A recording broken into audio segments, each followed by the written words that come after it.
Hi everyone, welcome to Impact Talks, the official podcast from Indonesia Impact Alliance in collaboration with Indonesia National Partner. Impact Talks is a discussion series as a platform where we explore the trends, challenges, and emerging opportunities in the impact investing and social innovation ecosystem, both in Indonesia and across the region. Through this podcast, we bring you diverse perspectives coming from the practitioners, policymakers, investors, corporate leaders, and ecosystem builders who are working collectively to build a more inclusive and sustainable economy. In this episode, we'll be discussing a topic that sits at the core of impact investing today: capital mobilization and how we move from intent to action. We will explore what it takes to mobilize capital at scale, the common barriers that still exist, and the ecosystem conditions needed for emerging markets like Indonesia to thrive. To help us unpack these questions, we are excited to have Charlotte here from GSG Impact, the head of Investible Vehicles. Welcome to Impact Talks, Charlotte. Thanks for making time here. It's good to have you with us today. Hi, Atika. Lovely to be here. Thanks for having me. Thank you. I'm so excited to chat with you further about this topic. We know you are very expert in this part.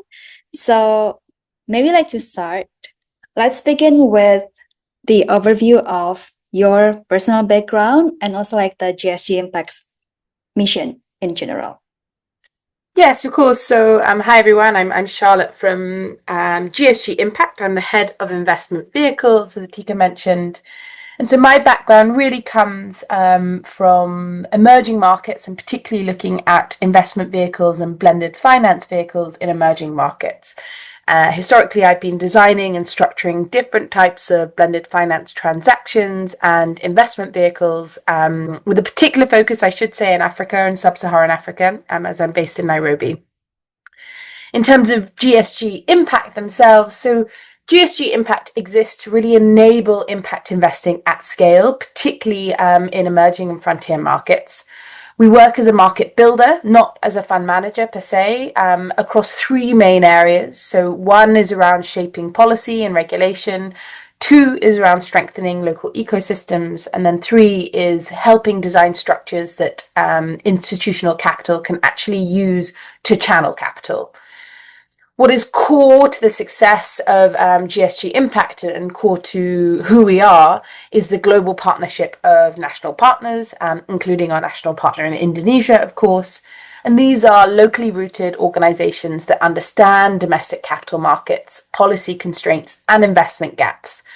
And so what this enables us to do as GSG Impact, as this global network, is to allow us to connect global capital logic with local market realities, therefore really linking that sort of local impact and contextual relevance to the global capital sphere. Thanks for sharing that. And as Indonesia is also part of the GSG Impacts network, I can say that it's really valuable to have this cross-learning coming from different markets, including the counterparts that are also working on the same initiative. So just the context that Indonesia is now also exploring to work on this capital mobilization work. So that's why we're really interested to learn from you about this capital mobilization, the key success factors, learning from the other markets, and so on. So maybe we can start with how then you define what is actually capital mobilization in the context of impact investment.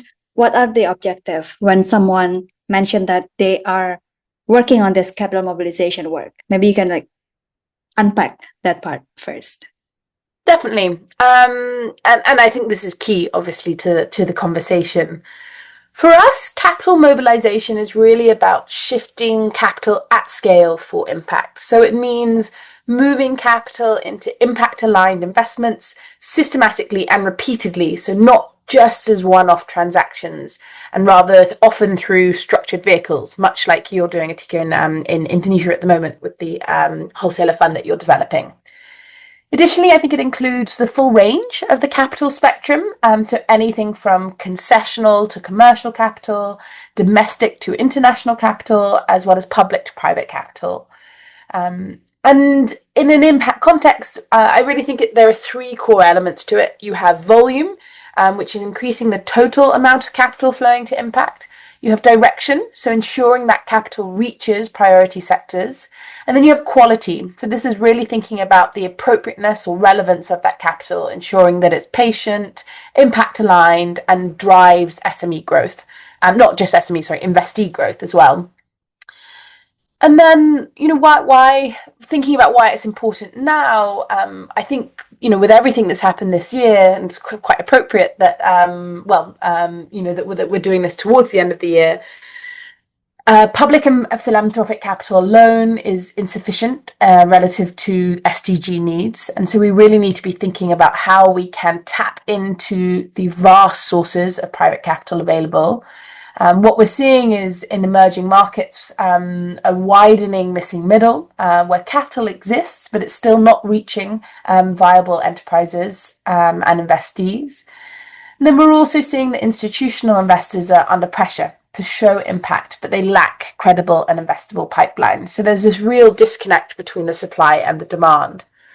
So at the crux of it all, the challenge really is not about awareness of impact, but the mechanisms that can move large pools of capital with confidence. And so for us, that really is, why capital mobilization is so important, and why we need more well-structured and context-appropriate vehicles and mechanisms to enable that flow of capital from the supply to the demand side. Right. So you just shared about this, like the three elements, like the volume, the direction, and the quality itself, right? So in maybe like just going back to GSG Impact's role in supporting this capital mobilization. So can you explain more what is exactly the support or the initiative coming from the GSG Impact and also the partners in terms of like this, maybe like the three elements? What is the concrete programs or activities around that? Yeah, certainly. So I would say sort of as GSG Impact as a whole, we typically play, and this is both at a global level, but also through our national partners, hands-on and catalytic role, rather than just sort of an advisory role in the abstract. This is really across, I would say, 5 areas, probably. Well, we'll see if I extend this or not. One is around market diagnosis. So what we see is a lot of our national partners spend much time up front identifying the challenges or gaps in capital mobilization and where it's getting stuck, as well as where opportunities lie, where opportunities are. Sorry. And so this could be, for example, we've seen in our national partners in Ghana and in Nigeria, real opportunities in pension fund capital. In Zambia, it's really focused on how to mobilize capital from the central bank. And in other markets, it actually might have a more international focus, say. So that upfront analysis and understanding of the market is key. The second piece is around vehicle design and structuring. So this is, once you've identified that capital gap, actually designing a mechanism or vehicle that can address that capital gap. And the role that GSG Impact plays within that varies. So in some scenarios and national partners, this can be very hands-on, and so they could be a core partner even driving that vehicle. Often it's done in partnership with a fund manager, so you have the national partner coming in alongside an existing local fund manager. And sometimes that idea is much more sort of high level and actually about supporting the enabling environment while someone else drives it from sort of early stage into launch as well. So, but it is really key, to get capital moving and to mobilize it effectively, we need to have those vehicles structured and designed well. Then the third area, which I think is really key for the GSG Impact Partnership, is ensuring policy and institutional alignment. So this is where we're seeing many of our national partners working closely with regulators, central banks, ministries to ensure that vehicles fit within domestic policy and prudential frameworks. So this is ensuring that while you have a vehicle design, that actually the enabling environment and particularly the policy environment around it is ready for it and enabling the success of that vehicle. The fourth area is around investor mobilization, and so this is much more around bringing in the capital, so actually channeling that capital into these vehicles. So a lot of work is done by our national partners, particularly around domestic capital mobilization. Sometimes this is linked to the policy or broader ecosystem work the national partner is doing, or more broadly through the networks that they've created and their membership base in country. We also leverage the global network for GSG Impact for fundraising and bringing in investor capital as well. Understanding that while we have local roots, we do have a global footprint, and this is a great asset and opportunity to leverage to raise financing for these vehicles. And then finally, an area which is cross-cutting and should be carried out throughout is around the knowledge sharing piece. And this is where the benefit of GSG Impact as a global network comes in. So what we do is we systematically capture what works and what doesn't across countries. We translate lessons learned into practical guidance, so it's not just case studies. And we will be having a how-to guide for vehicle structuring coming out in the new year. We also enable peer-to-peer exchange between national partners, and we hear repeatedly from our national partners that is a huge asset for them to be able to learn from what's happened before, to replicate and contextualize other models from across the partnership within their own local contexts. And then we really use that global network to shorten learning curves, avoid repeated mistakes, and really try to accelerate implementation as well. So I really think this collective learning function is critical, as it allows national partners to move faster and with more confidence while continuously strengthening the overall market infrastructure for impact capital. So I think in short, the objective is not to copy paste models, but it's about building locally anchored solutions that institutional capital trusts through these locally rooted national partners that are part of this broader global network.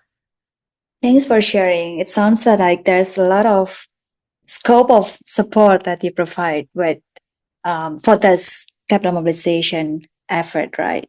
I think now I want to go into the topic around the global dynamics right now. You mentioned earlier about the situation where the DFI and the ODA funding is declining, and the need of impact capital is actually even increasing with the current situation, right? So based on your observation, and also I know GSG also have this report around capital mobilization, right? A dedicated research on that. So what are actually the challenges from the big institutional investors to fill in the gap of the development funding that is now declining in a way? And how the capital mobilization effort can address that with the three elements that you also mentioned, how to make sure it's the sizable volume, how to increase the scale and so on, right? Maybe you can elaborate and help us understand better on that side. Yeah, definitely. So, I think there are a number of gaps and barriers that are holding back scale currently in the capital mobilization and impact investing ecosystem, and then within that sort of blended finance approaches as well. So what we're seeing is that blended finance and impact investing remains highly fragmented and hard to scale, which I think is a real challenge that has continuously been a challenge over recent years, and really since momentum around this space took off. We are seeing that shift somewhat, but it definitely remains a challenge. So what we're seeing is that despite growth in these spaces, most transactions are still very bespoke, they're localized and very slow to execute, with limited standardization. And so this is driving high transaction costs and preventing replication across markets and sectors. And this is where I think impact investing asset classes differs to your more traditional and established asset classes, is that sort of scalability and replicability as well. I think secondly, what we're seeing is a lack of clear private sector mobilization strategies as well. And this is to your point of how do we sort of mobilize that institutional capital at scale. So many public and concessional funders still do not treat private capital mobilization as a core objective. So this results again in these ad hoc deals rather than coordinated programmatic approaches that can move capital at scale. And then linked to that, what we're seeing is concessional capital is still massively underused where it's most catalytic. We actually see, and despite diminishing ODA funding, there is quite a lot of concessional capital available in different forms. But it needs to be utilized strategically. And so while this sort of very sought after concessional capital is often deployed too conservatively, there are opportunities for first loss guarantees, portfolio level risk sharing, where it could unlock more private capital. And these remain massively underutilized or inconsistently applied as well. In addition, and this is something I think has been really exciting to see shifting within the GSG Impact partnership, overall, local capital remains structurally underrepresented. So domestic investors, including pension funds and local financial institutions, still account for a very small share of blended finance. They're constrained by regulation typically, by their mandates, currency risk as well, and they often lack suitable investable products. But I think this is a great, currently relatively untapped opportunity that is definitely something that as the partnership we are exploring more and more. One of my, sort of just kind of as a final point, one of my biggest challenges in this space as well, which I think is preventing capital mobilization at scale, is that there are massive data gaps, and these are reinforcing perceived risk. So what we're seeing is limited transparency on performance, on defaults, recovery rates, and mobilization outcomes, which often means that perceived risk continues to outweigh real risk. And we really don't have the means to accurately assess and calculate real risk in most emerging markets. So this means that we're keeping pricing very conservative and capital allocation is constrained. And so that's one major area that I would like to see shifting going forward. To see if we can actually start reducing the difference and the gap between perceived and real risk, to try and actually bring in more capital into what some of these perceived risky deals and investment areas are. Then maybe finally is more on the policy and regulatory space. Often policy and regulatory frameworks lag market ambition. And this is definitely something that our national partners experience in real time. So what we're seeing is capital rules, pension regulations, and fiduciary interpretations often incentivize government securities over impact-aligned assets, while unclear or absent frameworks for blended finance slow adoption by domestic institutions. So we're just still seeing that impact investing really isn't at the forefront of policy priorities at government level, but these are essential to try and incentivize more and more capital allocators to shift into these asset classes. Thanks for really sharing. There's a lot of themes that I'd like to deep dive right now, but I think I will start with the first one. We mentioned about this blended finance and its limitation to scale. Actually, it's also something that we discuss internally about blended finance, whether it's really something that needs to be scaled. That's actually a statement that we heard in one forum back then. So how do you see the role of blended finance in terms of channeling or mobilizing capital? Because in some cases, blended finance is utilized in a certain stage of the capital mobilization work, and when it becomes more established, maybe it's no longer needed. So that's one understanding that I have. But what do you think about that? And maybe you can also share your perspective and how blended finance should be, getting more leveraged. Yeah, I think it's a really interesting point, actually. And I have to confess, I've maybe not thought about it in that way sufficiently, but I think you're right. I think it comes back again as to what is key to blended finance is blending and leveraging concessional capital to catalyze more private capital. And so what I think you're exactly correct in outlining is, for this to be sustainable, we can't have, or for impact investing to be sustainable, we can't have it subsidized throughout, be it entrepreneurs' journeys or proving sort of certain sectors or certain markets. So I completely agree that perhaps what we should be framing it as is that blended finance needs to be used almost as a proof of concept. So de-risking, be it sectors, markets, investee types, etc., be it, say in their earlier stages of growth, de-risking them to prove concepts and prove investability. And this sort of links back to the comment I was saying about data, and perhaps why actually we're not sufficiently, or we're not kind of utilizing blended finance systemically at a systemic level enough. And that's because it's happening in quite an ad hoc, unlinked way, and we're not actually collecting and utilizing and sharing that data sufficiently to draw out those learnings to understand whether concepts have sufficiently been proved. So in short, I would agree with you. I think actually, because concessional finance is finite, we need to be thinking about where in the ecosystem blended finance can be used strategically to fill in gaps in growth journeys, as I said, be they market level or geographic market level, sectors, or specifically in certain types of investees' journeys, say in the SME segment. I think we need to really understand where blended finance can be used catalytically to enable longer term sort of growth of these areas, but it shouldn't be used indefinitely. And it can't be used indefinitely, given the finiteness of capital, of concessional capital. Yeah, exactly. And I really highlight your point that the concessional capital should be catalyzed, and then hopefully later the private sector coming in, and then it's getting more mature, right? Right.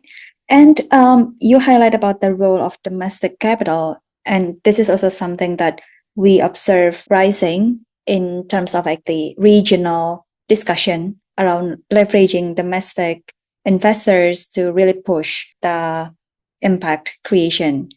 So can you tell us more about some case studies, maybe learning from the other national partners who are working in this context, and what are the key success factors that you think should be unlocked for this domestic capital mobilization? Certainly. So, as I've alluded to probably far too many times, I do think the domestic capital mobilization is a key best practice that we've been seeing emerge over the GSG Impact Partnership through all of our national partners. So a few examples come to mind immediately, and very interested as well, obviously, to speak a little bit more about the Indonesia example as well. But drawing on some of the experience in Africa, maybe in the first instance, one major source is institutional pension fund capital and how that's been mobilized. And we've been seeing that through two investment vehicles, one in Ghana, Chigaba, and one in Nigeria, the Wholesale Impact Investment Fund. And so it's really key to both of those vehicles to mobilize pension fund capital at scale. In terms of the success factors to do so, I think what has really been key here is policy reform. So they have done a lot of work, our national partners, in shifting policy to enable pension funds to invest in impact asset classes, which traditionally have not been part of their mandate, and they have actually been very restricted in being able to do so through their mandates and through regulations. So that's been a massive shift, and I think really key for that to happen. In addition to sort of that kind of hard policy and regulatory change, from a kind of softer influence level, I would say, is they've been doing a lot of training and a lot of engagement with pension funds as well. Because even once you've seen kind of the regulatory or policy change, you need to be doing a lot to shift mindsets and showcase the opportunity. And again, this links back to the perceived risks of less traditional asset classes. So that's definitely one key area. The second is around leveraging capital from central banks. And I think this is, and actually in addition to that is also government and local DFIs as well. We've seen this in the case of Zambia, who are currently launching the Small Business Growth Initiative, our national partner there, in partnership with the Bank of Zambia. And I think what's particularly exciting here is that the Bank of Zambia is coming in as a very catalytic financier at a very large scale. So we're looking at $200 million of highly catalytic anchor investment into a guarantee facility to incentivize local financial institutions to on lend to underserved SME segments. And so it's really exciting, and definitely, one of the first vehicles that I've been involved in that has seen a central bank coming in at such a large scale with so much catalytic capital to really prove a concept, prove that the whole goal of this guarantee is to prove that SMEs are viable, are investees, and therefore incentivize financial institutions to expand their lines of credit to those segments, as well as to support and grow the sort of non-traditional banking sector. So thinking of fintechs, thinking of maybe smaller financial institutions which have alternative credit risk assessment methodologies, etc. So I think, well, linking to the last point I made, I think it's a very key example of how more catalytic capital is being used to prove the investability of a certain market segment. So it's a proof of concept rather than necessarily a long-term solution. And the aim with that is that the Bank of Zambia shares will be bought out by more commercial, ideally again, local institutional capital owners, once there is more data about the performance of these SME segments. And hopefully that the guarantee is actually not needed to be drawn down upon at scale either. Right. And from that example that you shared, actually data is really important then, right? Like to attract, to bring evidence. And as you mentioned, like as part of this discussion on perceived risk versus the actual risk itself. Exactly. And that's actually key to the Zambia model. There will be a learning lab as part of it. So in additional to the technical assistance facility that will be supporting local banks and local business development support providers to lend more effectively to SMEs, this learning lab will be much more about data collection. So better understanding the actual default rates of these different market segments, breaking that down more granularly by key sort of demographics. So looking at female versus male led SMEs, looking at this across different sectors, say different geographic locations, urban versus peri-urban, rural, to really better understand key performance data of SME loans at a more granular level. And we're hoping that this therefore enables and grows the SME loan space at scale, which, I mean, as we know in many economies globally, if not all, SMEs really underpin sort of local economies. And so their ability to access affordable finance is critical for economic growth. Yes, indeed. And that's also something that we're trying to explore as well. So hopefully we're also like looking up for the other national partners effort, like from Nigeria, Zambia, to learn how we can also support the SMEs sector in Indonesia. Okay. I think like from your explanation, I conclude that this capital mobilization work is not only about the capital flow or like the monetary capital flow, but it's actually building the market. Like it's a field building work, right? It's about data, learning, education, awareness, and then the capital itself. So maybe like as our last section on this podcast about the action items. So Charlotte, if you can share a message to Indonesian stakeholders, be it the investors, the fund managers, and even like the entrepreneurs itself, what would be the key action that we can push so we can work together in our effort to mobilize capital at scale to impact. Of course, and obviously interested to hear from you as well, Atika, because you understand the Indonesian ecosystem even more, well, much more. But I think sort of high level actions or recommendations that we might suggest. One is, I would say, really try and leverage government-backed platforms to crowd in capital. As I've said, looking at the work that's done through national partners, and I think where their unique success lies and their ability to mobilize capital at scale is really looking at these partnerships with government, be it purely on a policy perspective or actually bringing in their capital into these instruments. I think that's been really key and really exciting to see how those institutions can act as anchors into some of these blended finance vehicles.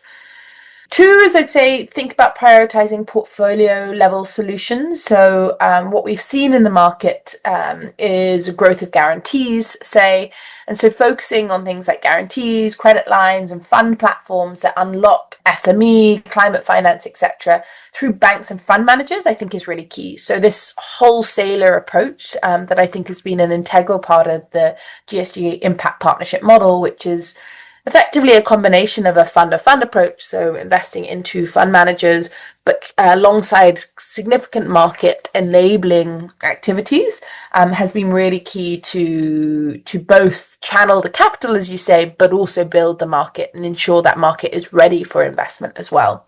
But again, doing all of this at scale. Three, sort of the point I feel I'm potentially overemphasized, but I'll say it again. Is around mobilizing domestic institutional investors deliberately. So really thinking about designing products that fit pension and insurance mandates, including tenor, currency, risk profile, rather than asking them to make exceptions. So you build for them.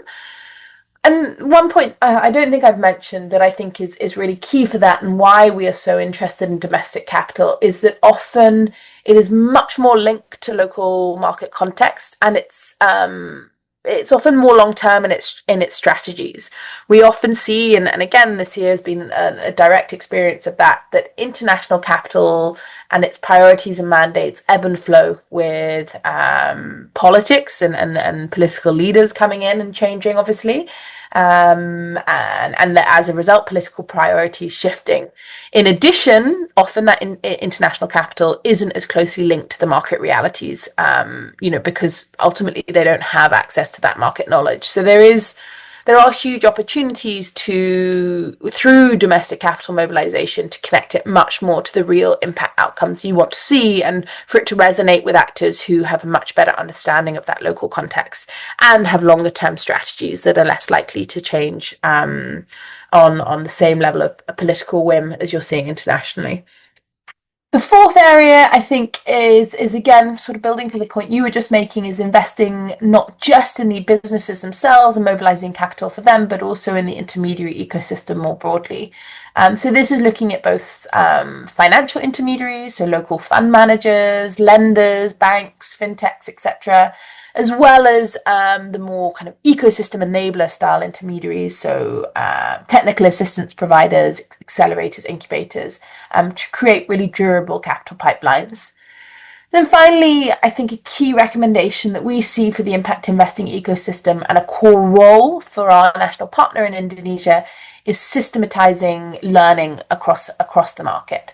So, and across markets more globally as well. So actively drawing on lessons from peer emerging markets, as well as drawing on and collating the lessons learned in your own market to accelerate implementation and avoid repeating mistakes, and to ensure that new solutions coming to market fill market gaps and not just duplicating. I think it's really key that any new solution that comes in around capital mobilization is adding value and has key sort of differentiation and value additionality rather than duplication, because ultimately at that point everyone is just competing for the same capital. What you want to be doing is making sure that you are addressing persistent market gaps going forward. Super. I think you really summarized about our plan as well, actually. So in Indonesia, indeed, the situation about this fragmented discussion, even within the Indonesian impact investment players, like the intermediaries, the programs, the discussion is somehow like still in silo. So exactly like the very first effort that we will do is actually pushing more convenings, discussions across different players, those who are working in these certain impact thesis, or even like not consider themselves as impact, but actually supporting impact enterprises. That's actually like the stakeholders that we want to like put together, and then how best we can work together to support and work in this capital mobilization work in our case. And yeah, I think that really sums up our discussion today. Thanks a lot, Charlotte. Thank you again for like sharing the very comprehensive examples and key learnings. I think more to come for sure. So do you still have like one last point that we need to really like keep in mind in pushing all of this like different stakeholders together for the impact capital? Maybe two closing remarks. I'd say one is that, and it's, I think, as you already mentioned, capital mobilization at scale is not about finding more money. It's about building the conditions that allows money already in the system to move with confidence. The money is there. It's just that we need to ensure that it's being moved effectively into impact outcomes. And then similarly, I think if Indonesia builds together across public, private and philanthropic actors, it really does have the potential not just to mobilize capital at scale, but to become a reference market for impact investing globally. I think, Indonesia is a huge market with so much potential that I do think that exemplary solutions happening there, strong shared learning, strong data, really can have a demonstration effect, not just in the region, but also more globally as well. Yeah, and for sure we will keep you in mind and loop you in every activities that will be done, especially in the new year and ahead. So thanks again, Charlotte. I think I will close this session by saying that this capital mobilization effort and all of the work to support the impact enterprises and also like the intermediaries cannot be done alone. So this is also like a call to action for everyone for the learning share, like lesson learned sharing, peer learning, data streamlining, and even like discussion just to know who is doing what and see how best we can collaborate further.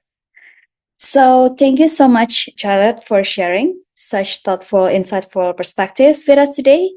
And I think like for today's conversation, we really highlighted how capital can move beyond good intentions and how this can build a bigger landscape, bigger market and collaboration across different stakeholders.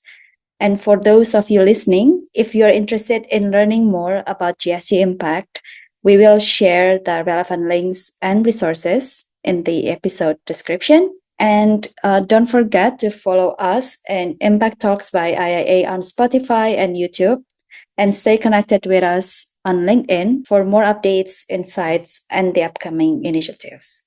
So thank you so much. I'm Atika, and we'll see you in the next episode. Thank you, Charlotte, for your time, and hope to discuss with you again in the future. Thanks, Atika. Great to be here. Take care. Thanks.